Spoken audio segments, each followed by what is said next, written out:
Hi there and welcome back to another video. Today it's the Action Force Palitoy Frogman.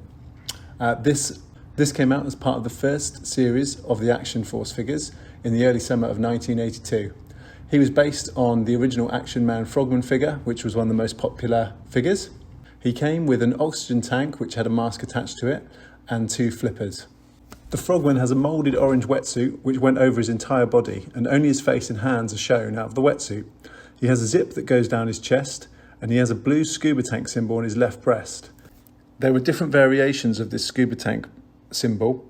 It came surrounded by a shield. It also came as a plain blue scuba tank badge. He has a dagger moulded on his left lower leg, and on his left wrist he has a watch. One version of the Frogman has this watch but with a black watch face.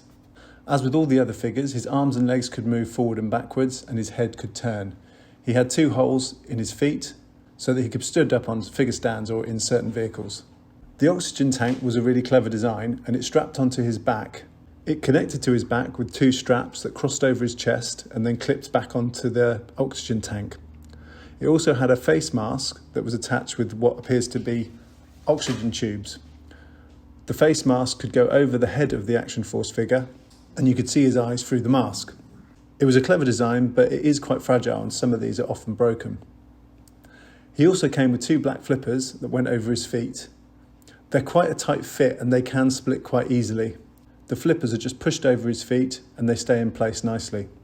The oxygen tank and flippers were also used with the SAS diver, and in the second season they were also used with the SAS diver. Blue versions of the flippers were also used with some of the Q-Force Action Force team. The figure came in a card back. On the front of the card you can see that Action Force as well as Action Man is displayed. On the back of the card you could see that 12 other figures as well as a mail order commander figure were advertised along with 3 other vehicles. There was a mail order offer. If you collected enough medals from the other card back figures, you could send off for the commander figure and get him for free minus a postage fee. The Frogman's a great figure in all. Some might say that they could have given him a weapon, as he's only got the moulded dagger on his leg. However, he does look like a good figure and very similar to the Action Man original. I hope you've enjoyed this quick review of the Action Force Palitoy Frogman. If you did, please like and subscribe. You can also check us out on Facebook. We're on Instagram as Lexi's Toy Loft 12, and we've got an eBay shop called Lexi's Toy Loft. Thanks for watching, and please have a look at our next videos.